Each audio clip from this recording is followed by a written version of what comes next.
Hello mga kaigsuunan. Asa man kamo nga dapit sa kalibutan. Ako kamong gi-welcome sa among mapadayunon sa Cebuano Bible Reflection. Karon, kompleto kami. Ana ako ang kapikas kinabuhi, si Jeanette, o ang akong mama, si Mama Telma, nga magapadayon sa atong mga pagpamalandong sa pulong sa Ginoo niining bag-ong tuig. Dalaygon ng Dios. Happy New Year kanatong tanan, bag-ong tuig, bag-ong kinabuhi, bag-o na pod nga sitwasyon, bag-ong mga tubangon ato sa kinabuhi, mga hagit sa kinabuhi, ug atong gikalimtan ang mga nanglabay nga mga butang nga atong mga nasinati sa tuig 2025. Ug karon atong atubangon ang saad sa Ginoo, ang mga panalangin sa Ginoo, o mangayo kita sa Ginoo og kaalam ug kahibalo aron padayon kitang lig-unon niya sa atong pag-atubang sa nining sugod sa 2026. Ayaw kamo kalimot sa pag-share sa inyong mga prayer request o mga pag-ampo o padayon natong iampo pod ang atong mga pamilya o mga mahal sa kinabuhi asa man kamo nga dapit nga makakita o makapamalandong niini. Alang sa atong pagsugod, akong awiton o awiton namo ang usa ka awit sa paghimaya sa Dios. Sa Dios ang himaya. Sa Dios ang himaya kay gugma siya, kanato gihatag niya si Jesus. Ang atong silot gibayran niya, magakinabuhi kita sa dayon. Daygon ta si Jesus, pasidunggan siya. Daygon ta si Jesus, magmalipayon ta. Ang dalan siya ngadto sa Amahan, siya himayahon kay gamhanan man. Daygon ta si Jesus, pasidunggan siya. Daygon ta si Jesus, magmalipayon ta. Ang dalan siya ngadto sa Amahan, siya himayahon kay gamanan man. Magampo kita. Tinuod Ginoo nga gamahanan ka sa among kinabuhi, angay ka nga dayigon, simbahon ug pasidunggan, kay ikaw naghatag kanamo og kinabuhi ug gihatag nimo kanamo Ginoong kahigayunan nga simbahon ka. Gibilin namo kanimo o Dios ang nilabay nga mga katuigan, daghang mga nagian namo nga mga hagit sa kinabuhi, kagulanan o kasakit, apan ikaw Ginoo naghatag kanamo kusog. Salamat Ginoo nga imo kaming giluwas, nakalabang kami niining 2026. Uban sa bag-ong kinabuhi, bag-ong tuig, tugutan mo Ginoo nga makita namo ang bag-ong kinabuhi. Baguha kami pinaagis mo mga pulong. Huwag tanga ang lama sa sala sa among kasing-kasing para makapanginabuhi o makakinabuhi kami uyon sa imong kabubuton ug mga plano.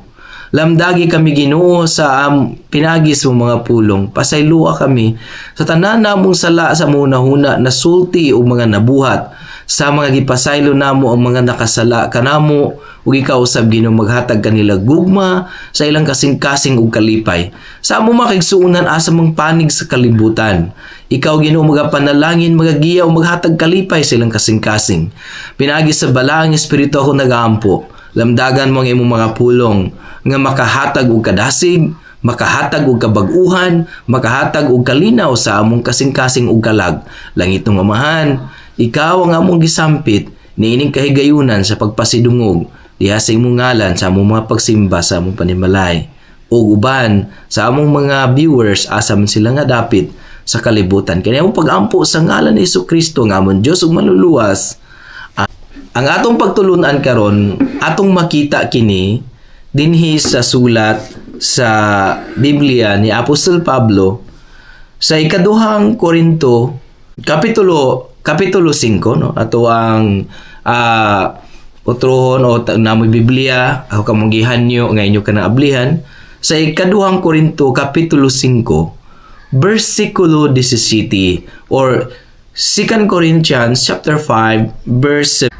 Kay bisan kinsa nga nahiusa kang Kristo bag-o na siyang binuhat, ang daan miagi ug ang bag-o miabot na gibuhat sa Dios kining tanan, ug siya usab ang pasiguli kanato ngadto kaniya pinaagi kang Kristo ug gihatagan kita niya sa buluhaton sa pagsiguli sa uban ngadto kaniya. Amen. Salamat. English pa, giingon ka na sa 2 Corinthians chapter 5 verse 17. If anyone be in Christ, he join with Christ, he is a new being. All this gone, the new has come, no? Kaya aron mabiyaan na ang mga nangagi na. So, lisod kayo usahay, doon ay mga butang sa itong kinabuhi nga nangagi na, nga mabalik-balik pa. Ako, mismo, guilty po niya na, nga usahay, sag nangagi na, mabalik pa gihapon nato, ganang mugukod gihapon nato ba? So, kinahanglan nga, sa gahom sa Ginoo, mangayo ta sa Ginoo, sa pakihiusa sa itong Ginoong Jesucristo. Kaya ang tinuod niya kabaguhan, maangko nato kung makihiusa ta sa to ang Ginoong Jesucristo. So, gahapon nilakaw ko, ko nga, maato niya ama dito kay magpaalot po ko kay bagong tuig naman. So, bagong alot. Pero sayang lang, ang bagong alot, kung walay kabaguhan ang atong kasing-kasing. Eh, daghan mang mga panahon sa itong kinabuhi nga, napaghihapon tayo mga ginahambin nga mga kagulanan, o mga kasakit nga mga nagian nato sa atong kinabuhi sa nakalabay nga tuig o mga pipila ka tuig nga nagukod gihapon nato. So diri gipaklaro sa ato ang Ginoong Jesucristo nga kung ang tawo nangita siya bag-ong kinabuhi, nangita siya bag-o nga kinabuhi, kinahanglan mahiusa sa ni Kristo. Mahiusa mag-build up ta og relationship sa Ginoo. So mangutana kita karon, unsa may gusto natong ibilin na nga mga dili maayo nga ato na kinahanglang kalimtan sa ato ang kinabuhi nga inyong iato nang ihatag ni Kristo, ato na itugyan nga Ginoong Hesus papasa na ni. Ginoong Hesus wag tangan na ni sa ako ang kasing-kasing. Mangutana ta ni Jeanette, ni Gina kung naaba kay gusto nga itugyan sa Ginoo nga ni imo nang ibilin nga to kaniya sa mga nakaaging tuig o mga pipila ka tuig nga nakapas og sa 2026 daloon nimo ang sugod nga bagong kinabuhi uban ni Kristo. Aduna ba kay mga gusto nga ibilin diha sa Ginoo o ikadugang nga ako na ning gibiyaan nga mga butang sa akong kinabuhi? Aduna ba? Kanang mga worries, so dapat you have to let it go and let it be. So, I think mo na siya dapat, well, me personally, mo na siya dapat na ako nga i-work on nga dili na mag-worry. If you already pray about things, dili na ka mag-worry. Kaya mo naman na siyang gi-pray. So, you have to let it go and, trust God nga ipahimutang niya ang tanan. That's it. Amen. Tinuod gina ang kabalaka kanunay gayud nagukod kinato. So kinahanglan gyud nato na siya nga ibilin kung nahiusa ta ni Kristo mo natong pangayoon kaniya Ginoo wag tangan na niya ako ang kabalaka. Kay mobita na ingon sa tuang Ginoo Jesucristo nga dili kita mabalaka. Kaya ang tao mabalakon gyud. Party gyud na sa tong kinabuhi. Mabalaka ta, masakit na bugko, unsay may tabo sa kong igsuon, unsay may tugo sa akong pamilya, unsay may tabo nako unya mawalan akong trabaho. So mao nay mga butang nga nahiusa ta ni Kristo, hinahinayon nato nga ibilin ngadto kaniya. Ta ingon nato ang Ginoong Hesukristo nga ari kamo mga gikapuyan ug mga nabugatan sa inyong gipas-an kay papahuwayon ko kamo. So ang kapahuwayan bot pasabot nga tagaan ta sa Ginoo og kalinaw sa atong unahuna luyo sa mga kabugat na atong mga naigian.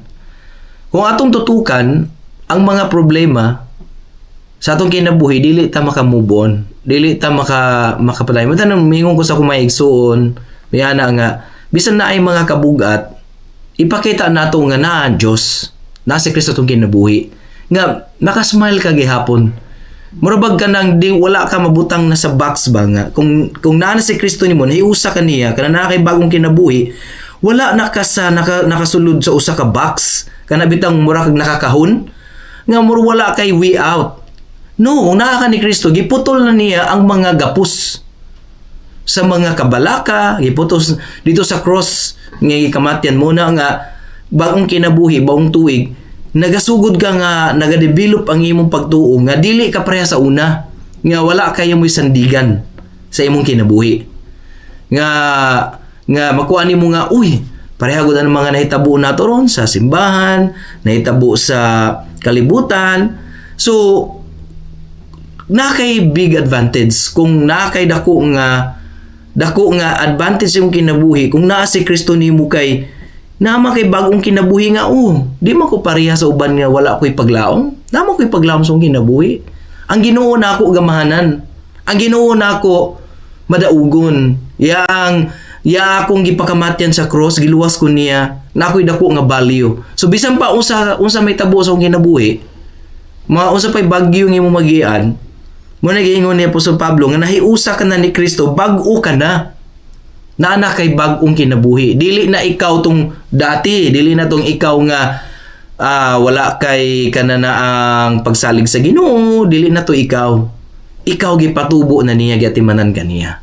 So mo na nga importante yung gayong ma-refresh nato ang pulong sa Ginoo sama nga naani kay malimtan man nato na muna nga importante kayo mga pagtuon sa pulong sa Ginoo muna na nahimugso kini atong gitawag og Cebuano o Binisaya Bible Reflection kay kinahanglan nga maablihan nato ang pulong sa Ginoo, masabtan nato sa tuang pinulungan sa atong kasing-kasing bisan pamilya man ta o dili asa man ta nga dapat personal magud nato na nga kinahanglan madungog ang pulong sa Ginoo.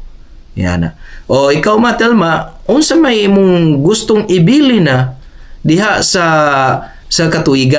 Naging po diri karon dili na kini namo buhaton. Kay bisan kinsa nahiusa kang Kristo, bag-o na ang iyang gibuhat sa Dios ang bag-o ug miabot na ang nahiuna nga kausaban sa atong kinabuhi pati pasabot ani. Amo ti pasabot katong mga kasakit na ning agi natong 25 ato natong biyaan o bag-o na po ta sa atong kinabuhi padayon ta sa pangalagad sa Ginoo bisag unsay mahitabo sa kalibutan di kita magpadao kay ang Ginoo may gamhanan kana man dire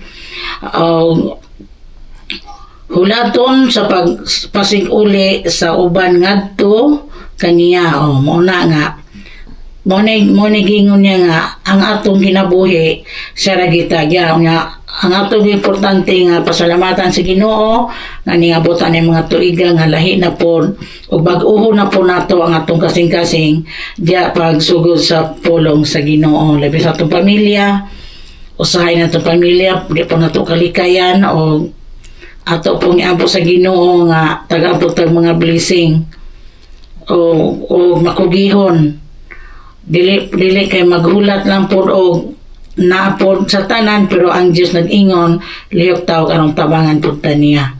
Maniging nga Ang atong dagway dili mausab, pero ang atong kinabuhi mabago pinagi sa atong dakong pagtuo sa buhi nga Dios. Ginoo. Lalay ko na ang Diyos. Katawalan ko sa giingon sa akong mama nga mao kitong noong di na gini mausab. Manang uban Oo. nabalaa Dili mga man bag. ako bago, pero atong una Karon nga nakita nato kay ang uban kay bagong tuig, bagong ritoki. No, so kita nato nga naidaghang mga nagpost sa kuan no, dili man ni ato ang kuan nga ay ila ang kuan bagong kinabuhi, bagong ritoki, bagong ilong, bagong kuan no. So sa Panginoon gyud ni. kani ato ang kuan tinuod dyan na nga ang kabaguhan diha ginagikan sa Ginoo. Bisan ako kung wala si Kristo, di gyud siguro nato makita unsa na lang ko ka bugoy, unsa na lang ta ka dili maayo kay kung ang sala nagahom sa tong kasing-kasing. Ano man ikaw So wala gyud imposible sa Ginoo nga mubag-o sa tawo. Muna nga dili ta mohunong sa pag-ampo sa tong pamilya, sa o mga anak, sa mga apo o bana ba, asawa, di na to hunungan pagampo sila nga makakita sila ni Kristo, makakita sila sa atong Ginoong Jesucristo kay klaro man kay giingon nga anyone who is joined to Christ is a new being. So kinsa katong mga nahiusa gid kay Kristo makaangkon gi siya bag-o nga kinabuhi kay mahugasan ka sa imong mga sala sa dihang muduol ka, musugid ka ni Kristo, mahugasan ka sa imong mga sala sa iyang dugo. Mao dato nga niagas ang dugo sa atong Ginoong Jesucristo sa cross. So dili mahitabo ang pagluwas tong Ginoong Jesucristo kung wala pud siya matawo, wala siya magpakatawo mo na nga napakatawo siya, niabot siya, dayon giluwas ta niya, dayon sa atong pagkahiusa kaniya naanay bag-ong kinabuhi. The old is gone, the new has come. So nindot yung gaya na nga wala na tong daan. Muta na makita nimo na yung mga tao unsa man tawhana sa una kusog man na malikas. Sa dihang nadawat niya si Kristo, di na siya ka mao malikas ang iya masulti. Praise the Lord, hallelujah na. Sa una kana nga tawo palahubog man kay na siya. Ngaron karon nga ang iyang ginabasa pulong naman sa Ginoo. Yes. Sa una ka na tawo, gikan man na sa prisuhan. Unya karon nagawali naman siya sa pulong sa Ginoo. Mga kaigsuonan, dili kita angay matingala. Kay kung kanang tawhana, kana sila nakakita ni Kristo, bisan pa man usa sila ka makasasala kaniagi, kung tinuod gayud nga nakita nila si Kristo silang kinabuhi, ang gahom sa Ginoong Jesucristo mubag-o sa ilang kinabuhi. Mo na nga walay nahimong balaan kung wala muagi sa sala. So ang tanan ni agi sa pagkamakasasala, dahil nahimo silang balaan sa dihang nabag-o sila ni Kristo. Yes. So ang mga makasasala pod, kitang makasasala o mga makasasala nakalapas o nasa sala, naapot sila paglaom nga moabot si Kristo sa ilang kinabuhi. So dili paulahi ang tanan sa kinabuhi sa tawo nga mabag-o siya. Gawas kung siya gayud dili na gid gusto nga siya maka-encounter pa o mailhan niya si Kristo sa iyang kinabuhi, ang yan na nang gipili nga dalan para sa iyang kinabuhi. Kay di wala man pud gihimo nga robot sa Ginoo, wa man pud niya gihimo nga ipugos niya diha kanimo. So gitawag kaniya nga makaduol kaniya, makahiusa kaniya aron nga makapadayon ka sa bag-o nga kinabuhi uban sa Ginoo. No? So nindot kayo biya nga ikaw makaangkon bagong kinabuhi. Ikaw karon kay igsunan. Mutana kasi mo ko galingon, gusto ko mabag-o sa akong kinabuhi bagong tuig. Di na ako makaya kung wala si Kristo. Muna ingon sa Apostol Pablo sa Pilipos Kapitulo 4 versikulo 13, Philippians 4:13, makaya na ako ang tanan pinaagi sa kusog nga gihatag ni Kristo. So asa ang kusog, asa ang naghatag nato nga makaya nato ni gikan kay Kristo. I can do all things through Christ who strengthens me.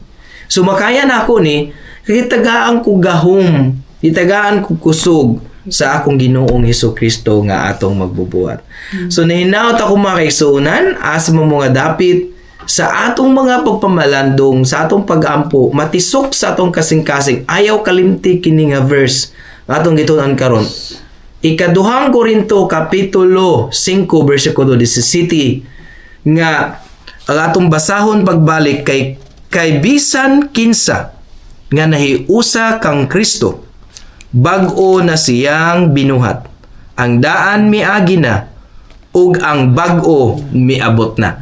So kung ang makita ni bitaw ani example kana bitang butterfly, unsa may binisaya gani ang butterfly, alibangbang. So ang alibangbang gasugod na siya sa usa ka murag itlog, no? Kukon gasugod na sa inana, din hantod nga didako-dako na siya. Di ulod pa sa tanawon, no? Ang alibangbang. Gamsa caterpillar, no? O tanawon ni mo murag kagilasan ba? No, mura po na sa to ang kinabuhi nga niadto nga murdi ganahan kay gilasan ka usod kay nakakasala ba. So sa diha nga nahimo na siyang butterfly, nindot na kaayo ang iyang color, nabago na siya, nilupad na siya, nahimo na siyang kahayag sa kalibutan nga kinaan ang kahayag ni Kristo kanimo. So nahimo kang madasigon. Kung dili man ta perfecto, pero sa dihang gibago ta sa Ginoo, makita na nato, makonsensya na ta nga, uy, dili man na ito nga maayo akong nabuhat. Uy, kalapasan man da ito. So mga kaigsunan, gibago ka ni Kristo, iluwas ka niya, gipakamatyan ka sa cross, doon na kay bagong kinabuhi, ini bagong tuig, magmalipayon kita, kung man nga mapagsulay at umagian, mudangup kita sa Ginoo, muduol kita sa Ginoo Kristo, sama siyang gingon, ari ka mo, magikapuyan, gibugatan, kaya papahuwayon ko kamo. Magaampo kita. Dalaygon ka, Ginoong Hesus, sa imong kaayo sa among kinabuhi. Salamat, Ginoo, nga daghang kay mga butang nga dili na mo kayang mabago. Apan wala imposible kanimo, Ginoo, sa balaang pinagi sa balaang espiritu, langitong Amahan.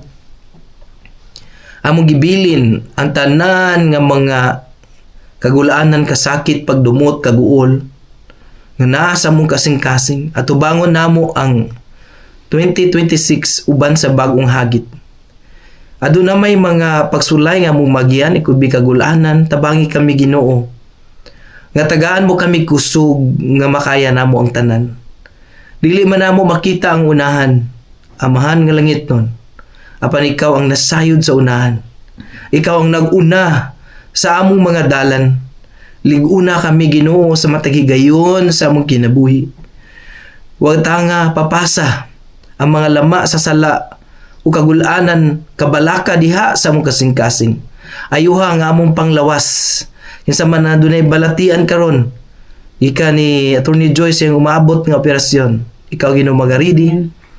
So sa panglawas ni Brother Robert, Brother Bob, ikaw, Ginoo, magatabang mag-ayo kaniya. Kay Jeanette, saya ang mapadayunon nga mayong panglawas, ikaw mapanalangin kaniya. Kay Mama Telma, kanako, Pastor Jesse ang pamilya, Brother Benji ang pamilya, ingong Panginoon ni Judy sa iyang pag-eskwela ug mayong panlawas, at Marisa iyang pamilya, ug kamo mga pamilya, ug sa ako, Ginoo, nga mga followers, viewers sa YouTube, sa Facebook, ug kanimo nga nakadungog sa mga pulong sa Ginoo karon. Nagaampo ako nga ikaw makagawas sa gahom sala, makaangkon ikaw bag-ong kinabuhi. Tugutan nga ang gugma sa Ginoo pag-ayo, maanaa kanimo, manaa ka natong tanan, asa man kita nga dapit upanig sa kalibutan. Kini among pagdaig pa sa dungog sa Dios. Amen. Amen.